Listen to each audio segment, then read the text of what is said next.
Syekh Abdul Qadir Jailani adalah seorang sufi masyhur yang memiliki segudang karomah.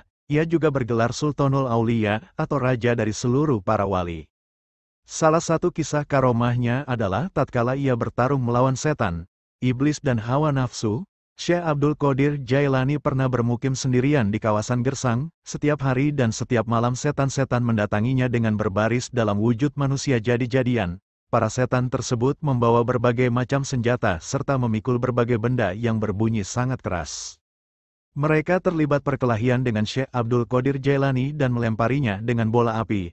Syekh Abdul Qadir Jailani mendengar suara hatinya yang berkata, "Berdirilah dan serang mereka wahai Abdul Qadir Jailani, karena kami selalu siap menambah kekuatanmu, dan kami akan datang dengan pasukan yang tidak mungkin terkalahkan oleh mereka." Kemudian ia melemparkan satu serangan kepada para setan. Sontak setan-setan itu berlari tunggang langgang dan pergi menghilang. Setelah itu ada sesosok setan yang mendatanginya dari tengah para setan yang berlari menjauh darinya. Setan tersebut kemudian berkata, "Pergilah dari sini atau aku akan melakukan sesuatu kepadamu."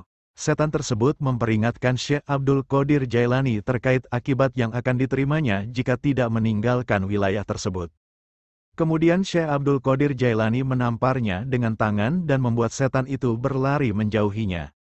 Tidak ada daya dan kekuatan kecuali bersama Allah yang Maha Tinggi lagi Maha Agung, ucap Syekh Abdul Qadir Jailani. Ia juga melihat setan itu diterkam oleh api dan terbakar hangus. Pada waktu yang lain Syekh Abdul Qadir Jailani pernah didatangi oleh sosok yang wujudnya menyeramkan. Bau badannya menjijikkan. Sosok tersebut mengatakan, "Aku adalah iblis. Aku datang kepadamu dengan maksud untuk menjadi budakmu, karena kamu telah berhasil menggagalkan segala upayaku dan mengalahkan pengikutku."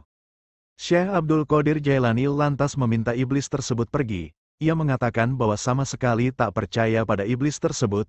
Seketika ada sebuah tangan turun dari sisi iblis dan memukul tengkorak kepalanya dengan sangat keras. Hal ini membuat iblis terjungkal dan melesat ke dalam tanah. Dia pun menghilang tanpa jejak. Iblis itu kembali mendatangi Syekh Abdul Qadir Jailani untuk yang kedua kalinya dengan membawa anak panah api di tangannya dan hendak menyerangnya. Namun tiba-tiba dengan cepat ada seseorang memakai jubah penutup kepala berlari ke arah Syekh Abdul Qadir Jailani dengan menunggang kuda berwarna kelabu. Dengan tangkas orang berjubah itu melemparkan pedang kepada Syekh Abdul Qadir Jailani. Melihat hal itu iblis lari terbirit-birit meninggalkan Syekh Abdul Qadir Jailani. Pada suatu ketika Syekh Abdul Qadir Jailani kembali bertemu dengan iblis itu untuk yang ketiga kalinya. Ia melihat iblis sedang duduk dengan jarak yang agak jauh darinya dengan berlinangan air mata dan sekujur tubuhnya dipenuhi debu.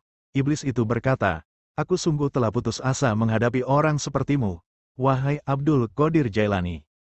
Syekh Abdul Qadir Jailani lantas menjawab, "Enyahlah kau dari sini, sang terkutuk, karena aku tidak akan pernah berhenti membentengi diriku sendiri dengan perlindungan Allah untuk melawanmu." Mendengar hal itu iblis lalu berkata, "Apa yang telah kau ucapkan itu lebih menyakitkan bagiku ketimbang jepitan besi neraka."